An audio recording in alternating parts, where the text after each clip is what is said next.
우리 앞뒤자분들과 함께 인사해 보시겠습니다. 참 잘 오셨습니다. 함께 인사하겠습니다.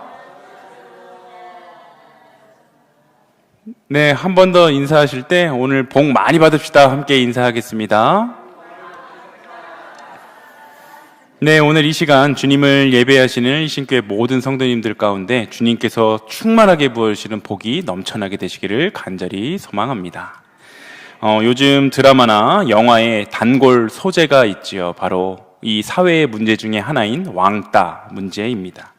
왕따는 한 공동체에서 특정한 사람을 떼어놓고 그 사람을 멀리하는 것, 이것을 의미하는데 보통은 왕따 문제가 아이들 사이에서만 있을 것이다 라고 생각을 하게 되는데 왕따 문제는 사실 공동체가 있는 어느 곳에나 존재합니다.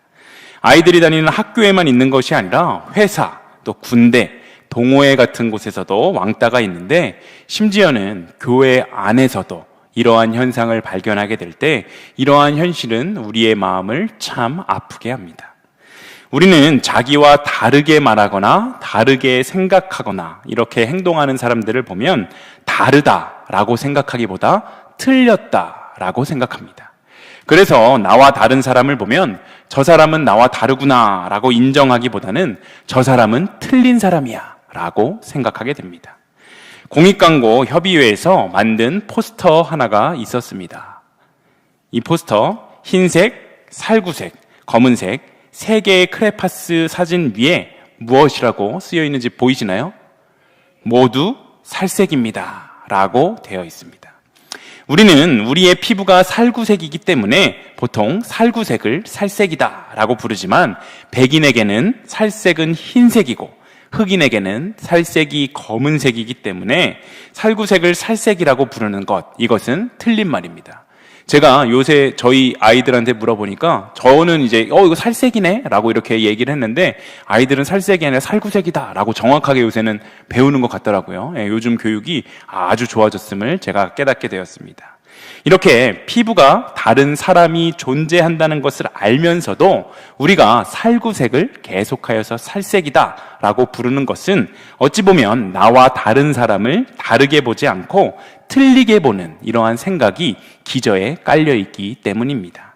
사실 우리에게는 자신과 다른 이러한 사람들을 멀리하고자 하는 본능적인 마음이 있는데 이것을 반대로 우리가 한번 생각을 해보면 그래서 우리는 다른 사람과 다르지 않기 위해서 무던히도 많은 노력을 하고 있다라는 사실이 됩니다. 나와 다른 사람은 왕따시키면서 다른 한편으로는 내가 무리해서 왕따가 되지 않으려고 튀지 않으려고 다른 사람들과 비슷해지려고 계속해서 노력하게 된다라는 사실입니다. 외국인들이 우리나라의 도로를 보면서 깜짝 놀라는 것이 있다고 하는데 무엇인 줄 아십니까? 바로 도로 위에 달리는 자동차들의 색깔이 거의 검정색 아니면 회색 아니면 흰색이다라는 이 점입니다. 외국인들은 자신들이 좋아하는 색으로 형형색색 아주 색깔이 다양한 차들을 몰고 다니는데 우리나라는 대부분 흰색이나 검은색 차를 선호하지 않습니까? 저희 아들은 한동안 저에게 우리 차를 흰색 차인데 다른 색깔로 좀 칠해도 되냐? 아니면 스티커를 좀 붙여도 되냐?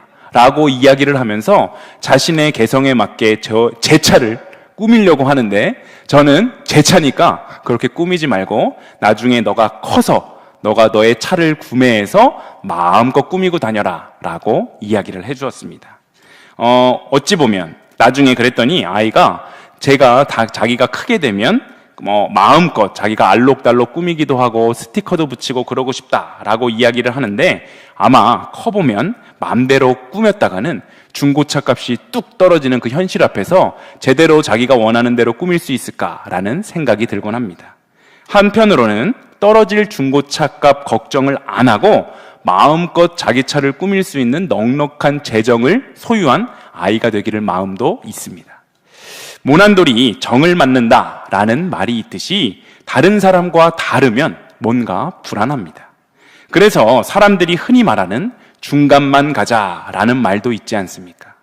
너무 앞서가도 왕따를 당하고 너무 뒤처져도 왕따를 당하기 때문에 특별히 군입대를 앞두고 있는 청년들에게 조언해 줄 수 있는 1등은 바로 중간만 해라 이지 않습니까?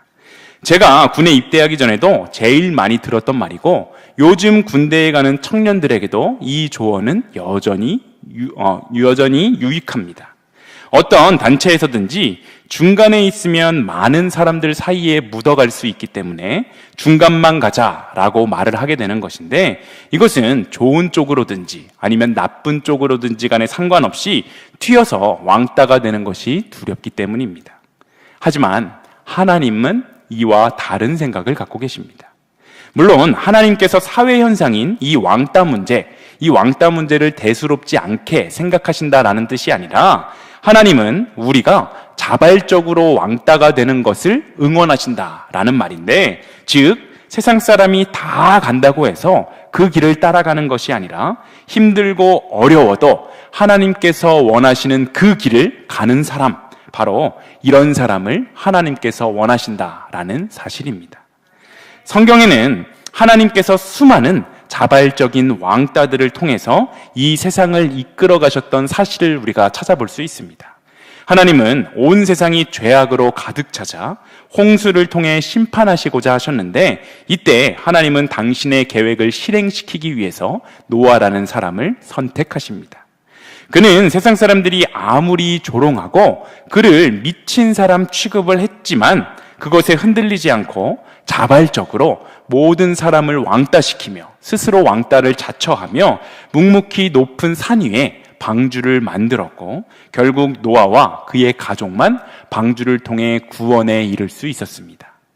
또한 하나님은 수많은 나라 중에 보잘것 없었던 이스라엘 백성들을 당신의 자녀로 택하셨는데, 북이스라엘의 가장 타락한 왕이었던 아합이 그들의 백성들을 다스릴 때 모든 제사장과 선지자들이 다 타락했었던 그 순간에도 다른 길을 걸어가던 단 한 명의 거룩한 선지자였던 엘리야를 통해서 역사하셨고, 당신의 구원 역사를 계속해서 이루어 가셨습니다.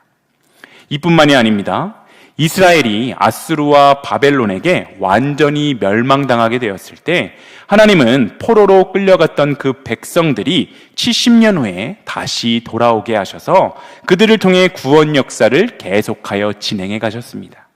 하나님은 이 소수의 사람들을 남은 자라고 표현하셨는데, 그들은 비록 소수에 불과했지만 하나님은 그 자발적인 왕따들을 통해서 이스라엘 백성들을 회복시켜 주셨고 당신의 뜻을 이 땅 가운데 계속하여서 이루어 가셨습니다. 예수님의 삶도 마찬가지이시지 않습니까? 물론 예수님의 곁에는 수많은 사람들로 항상 북적였지만 그 중에 사회적으로 힘과 영향력이 있었던 사람들은 거의 없었고, 대부분 연약한 여인들, 세리들, 가난하고 병든 자들 등 모두가 멀리하고 기피하는 사람들만이 예수님 주위에 가득했습니다. 결국 예수님은 이스라엘 권세자들에게 미움을 받아서 억울하게 붙잡혀서 재판을 받으시고 최고 형벌인 십자가 처형을 당하셨습니다. 예수님께서는 당신의 인기를 활용해서 부와 권세를 얻어서 이 세상에서 좀 더 윤택하고 편안한 삶을 얼마든지 살아갈 수 있으셨음에도 불구하고 스스로 힘 있는 자들과 반하는 그러한 행동을 통해서 자발적으로 그들과 다른 구별된 삶을 살아내시고, 당신뿐만이 아니라 당신을 따르는 모든 사람들도 다 그러한 삶을 살아내야 한다라고 말씀하셨습니다. 마태복음 7장 13절과 14절은 이렇게 이야기하는데 우리가 함께 읽어보겠습니다. 함께 읽습니다. 좁은 문으로 들어가라. 멸망으로 인도하는 문은 크고 그 길이 넓어 그리로 들어가는 자가 많고, 생명으로 인도하는 문은 좁고 길이 협착하여 찾는 자가 적음이라. 아멘. 예수님은 많은 사람이 찾는 넓은 길이 아니라 찾는 자가 적은 좁은 길로 가라라고 말씀하시는데, 바로 이것이 세상 사람들과는 달리 자발적인 왕따의 길을 걸어가는 모습입니다.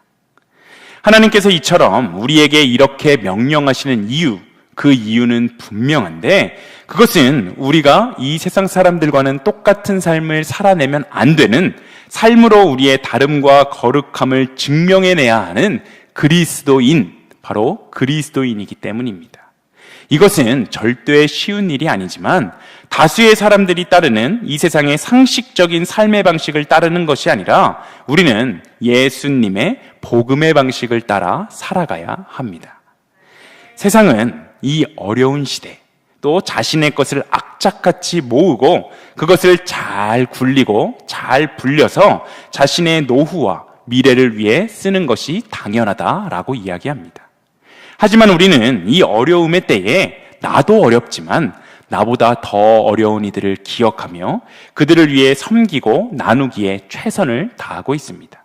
특별히 우리 교회는 다음 주 목요일 12일에는 회원동 지역의 어려운 분들을 위해서 남대문 교회와 힘을 합쳐 김치를 나누어 드리고 식사를 대접하는 행사를 합니다. 또 17일 화요일에는 구세군에서 쪽방촌 분들을 섬기시는 그 행사에 교회 장소와 우리의 또 인력을 지원하여서 소외되고 약한 자들을 섬기는 일에 최선을 다합니다.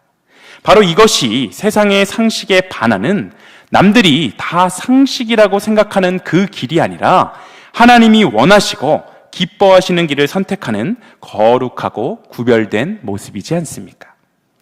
오늘 본문에는 세상 사람들과는 구별되어서 하나님의 길을 온전히 걸어갔었던 본이 되는 인물 에바브로디도가 소개되고 있습니다. 그는 빌립보 교회의 성도로서 빌립보 교회를 대표하여서 감옥에 갇힌 그 바울을 섬기도록 보냄을 받았던 그러한 인물이었습니다. 본문 25절을 함께 읽어보겠습니다. 25절입니다. 그러나 에바브로디도를 너희에게 보내는 것이 필요한 줄로 생각하노니 그는 나의 형제요 함께 수고하고 함께 군사된 자요 너희 사자로 내가 쓸 것을 돕는 자라. 아멘. 바울은 에바브로디도를 자신의 형제이고 함께 수고하고 군사된 자고 내가 쓸 것을 돕는 자다라고 소개합니다. 이것은 에바브로디도가 얼마나 많은 수고를 한 충성된 일꾼인지를 분명하게 보여주는 대목입니다. 그런데 이런 귀한 일꾼인 에바브로디도에게 어려움이 생겼는데 심각한 병에 걸리고 만 것입니다. 27절 상반절에 보면 그가 병들어 죽게 되었으나 라는 이러한 표현이 나오는데 그의 병은 보통 심각했던 것이 아니라 죽을 수도 있었던 그러한 병이었음을 우리가 알게 됩니다. 하지만 참 놀라운 것은 심각한 병에 걸려서 자신의 목숨까지 위태로운 상황이었던 그가 자신의 그 건강의 상태를 걱정하고 있는 것이 아니라 오히려 빌립보 교회의 성도들을 걱정했다는 것입니다. 본문 26절을 함께 읽어보겠습니다. 26절입니다. 그가 너희 무리를 간절히 사모하고 자기가 병든 것을 너희가 들은 줄을 알고 심히 근심한지라. 아멘. 지금 에바브로디도가 자기가 병든 것을 빌립보 교회 성도들이 들은 줄을 알고 심히 근심했다라고 말하고 있습니다. 에바브로디도는 자기 코가 지금 석자인 상황이지 않습니까? 교회에서 대표로 보냄을 받아서 바울을 섬기기 위해 로마까지 고생을 해서 도착을 했는데 그만 병에 걸리고 만 것입니다.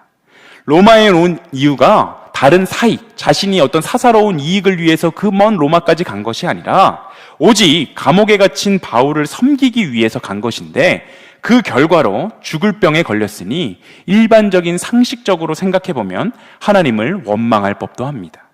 아니, 하나님, 내가 좋자고 여기 로마에 온 것도 아니고 당신이 사랑하는 종 바울을 섬기기 위해서 내가 이 자리까지 왔는데 그러면 내가 있던 병도 말끔하게 나아야 할 것 같은데 왜 나에게 죽을 병을 허락하신 것입니까? 하며 하나님을 얼마든지 원망할 수 있을 것이지 않습니까? 그러나 에바브로디도는 하나님을 원망하는 것이 아니라 오히려 자신을 파송한 그 빌립보 교회 성도들이 자신을 걱정할까 봐 근심했다라고 말하고 있습니다. 자기의 몸 상태가 심각한 것을 걱정한 것이 아니라 자신의 아픈 몸을 걱정할 빌립보 교회 성도들 때문에 마음을 썼다라는 것입니다.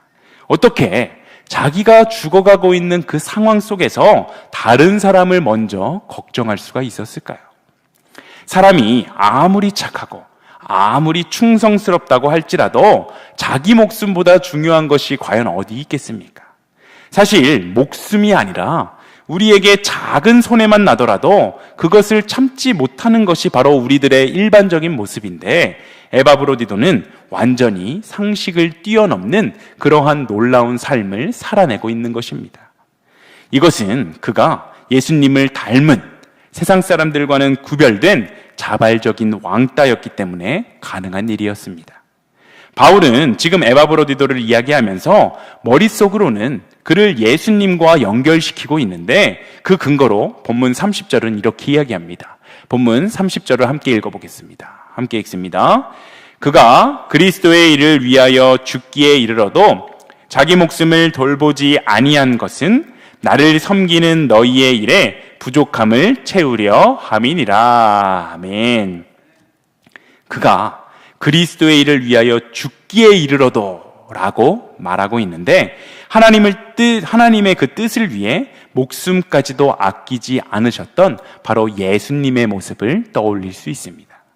빌립보서 2장 8절에 보면 바울은 예수님에 대해서 사람의 모양으로 나타나사 자기를 낮추시고 죽기까지 복종하셨으니 곧 십자가에 죽으심이라 라고 말하는데, 여기서 이야기하는 죽기까지, 이 죽기까지와 에바브로디도의 죽기에 이르러도 라는 이 말이 헬라어 원문을 보면 똑같은 단어입니다. 즉 바울은 에바브로디도의 행동이 바로 예수님의 행동을 따라한 것이고, 예수님이 살아내신 그 삶의 걸음걸음을 자신도 살아내기 위해서 철저하게 자기의 모든 것을 포기하고 희생했던 사람임을 말하고 있는 것입니다. 과연 우리의 믿음, 우리의 신앙의 모습은 어떠합니까? 이 세상 사람들은 자기의 일을 가장 중요한 것으로 여기고 살아갑니다. 사실 당연한 이야기입니다. 이 세상 그 누구보다 나 자신이 중요하고 나 자신의 안위와 행복을 위해 이 땅을 살아가는 것이 아니겠습니까? 내 가족, 내 직업, 내 명예, 내 자존심, 내 미래와 내 건강 등 나보다 더 중요한 것이 이 세상에 어디에 있겠습니까?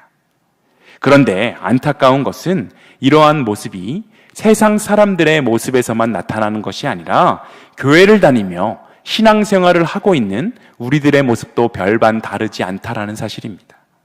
아무리 예수님을 믿어도 여전히 내가 가장 중요한 것이 바로 우리들의 부끄러운 모습입니다. 이것은 심각한 문제인데, 예수 그리스도를 믿는다라고 하면서도 여전히 내가 내 인생의 주인의 자리에 있기 때문입니다. 내가 내 인생의 주인의 자리에 있기 때문에 내가 가장 중요한 것입니다. 하지만 예수님을 믿고 신앙생활을 한다는 것, 바로 이것은 내 인생의 주인 자리에 내가 아닌 하나님을 모신다라는 뜻입니다. 그래서 우리는 하나님과 예수님을 바로 주님이라고 부르는 것입니다. 우리가 찬양하며 기도하며 늘 주님이라는 말을 입에 달고 사는데, 이 주님이라는 말은 단순히 하나님 또 예수님을 지칭하는 여러 가지 호칭 중에 하나가 아닙니다. 우리가 주님을 주님이다 라고 이야기하는 것은 하나님께서 내 인생을 다스리시는 주인이시고 내 인생을 소유하신 주인이시며 내가 평생 사랑하고 섬겨야 할 분이다 라는 뜻입니다. 이런 뜻으로 하나님과 예수님을 주님이다 라고 부르는 것이 아니라면 그 사람은 진정한 성도다 라고 이야기할 수 없습니다. 내 인생의 주인이 여전히 나 자신이라면 그 사람은 하나님과 예수님을 믿는 사람이 아니라 나를 위해, 내 이익을 위해 하나님을 이용하는 사람일 뿐입니다. 이런 사람들은 하나님의 뜻을 따르는 것에는 많은 희생과 헌신, 또 손해가 있을 수밖에 없는데, 그것이 온전히 하나님이 내 삶의 주인이심을 인정하기에 기쁨으로 헌신하는 그러한 모양이 아니라 물질이건 마음의 안정이건 사람들의 인정이건 바라는 것을 얻을 수 있기 때문에 그 정도의 희생은 내가 감수하더라도 더 큰 하나님의 복, 그 복에만 초점을 맞추는 기복적인 신앙생활에 그치고 마는 것입니다. 여러분, 참된 신앙생활은 하나님과 예수님을 자기 인생의 주인임으로 모시는 것으로부터 시작하게 됩니다. 그럴 때 에바브로디도처럼 자기 자신의 안위보다 이웃을 더 사랑하며 하나님을 더욱더 사랑할 수 있게 되는 것입니다. 바로 이런 성도들을 통해서 교회는 세상의 복음의 빛을 환히 비추며 선한 영향력을 끼치는 교회로 든든히 서갈 수 있습니다. 물론 에바브로디도처럼 산다는 것, 이것은 말처럼 쉬운 것이 아닙니다. 하지만 진짜 문제는 따로 있는데 그것은 에바브로디도처럼 사는 것이 참 어렵다, 이것에 있는 것이 아니라 우리의 마음 깊은 곳에 에바브로디도처럼 살고 싶지 않다라는 생각이 있다라는 것입니다. 이 세상에서 내 유익, 내 만족, 내 행복도 좀 누리고 살아야지 왜 맨날 예수님 교회 거리면서 거기에만 매달려 살아야 하는가? 매사에 교회 하는 사람을 미련하게 생각하고 오히려 좀 쉴 땐 쉬고 너의 건강도 또 너의 유익도 좀 챙겨가면서 적당히 신앙생활 좀 해라 라고 조언하는 것이 바로 우리들의 신앙의 모습이지 않습니까? 이 시간 먼저 우리의 생각을 바꿀 수 있는 우리 모두가 되시기를 소망합니다. 내 인생의 주인이 나다라는 이 생각을 완전히 버리고 내 인생의 주인이 정말 예수님이라는 사실을 마음 깊이 새길 수 있게 되기를 소망합니다. 물론 하나님을 주님으로 모시고 예수님이 이 세상에서 육신의 몸을 입고 사셨던 그 삶의 발자취를 따라 사는 것이 너무나 어려운 일임은 분명하지만 그럼에도 불구하고 내가 반드시 그 삶을 따라 살아야 한다라는 것이라고 우리는 믿을 수 있어야 하는데 바로 이것이 우리의 인생의 주인이신 하나님께서 원하시는 삶이고 예수님께서 인간의 몸을 입고 이 땅에 오셔서 직접 당신의 몸으로 살아내셨던 본이 되는 그러한 삶의 모습이기 때문입니다. 에바브로디도는 어떤 특별한 능력이 있거나 다른 사람보다 훨씬 착하고 훨씬 더 관대한 사람이었기 때문이 아니라 그저 우리와 같이 평범한 사람이었습니다. 하지만 그가 이렇게 자기를 희생하고 자기 목숨보다도 다른 사람의 안위를 먼저 걱정할 수 있었던 것은 그가 하나님을 자신의 인생의 주인으로 모시고 예수님의 마음을 그 마음속에 깊이 품었기 때문입니다. 우리 일신교회 성도님들이 바로 이 에바브로디도와 같은 삶을 살아내시는 진정한 주님의 자녀가 되시기를 소망합니다. 에바브로디도의 세상과는 구별된 자발적인 왕따의 모습을 통해서 빌립보 교회가 세상과는 다른 거룩하고 구별된 공동체가 되었듯이 바로 우리의 삶을 통해, 바로 나의 삶을 통해 우리 일신교회가 세상과는 다른 거룩하고 구별된 공동체가 되게 해달라고 기도하는 우리의 모습이 되기를 원합니다. 또한 세상 사람들이 우리를 조롱하고 때로는 손가락질을 할지라도 우리가 걸어가는 그 길이 하나님께서 원하시는 길이고 하나님께서 기뻐하시는 길임이 확신한다면 우리는 그저 그 길을 묵묵히 한 걸음 한 걸음 걸어나갈 수 있어야 합니다. 하나님은 오늘도 세상의 상식을 뛰어넘어 하나님의 방법으로 거룩하게 구별되어 살아가는 그러한 인생들을 들어쓰셔서 당신의 놀라운 사역에 동참시켜 주신다라는 이 사실을 기억하며 살아도 주를 위해, 죽어도 주를 위해 우리의 인생을 주님께 내어 맡기는 일신교회 모든 성도님들이 다 되시기를 간절히 소망합니다.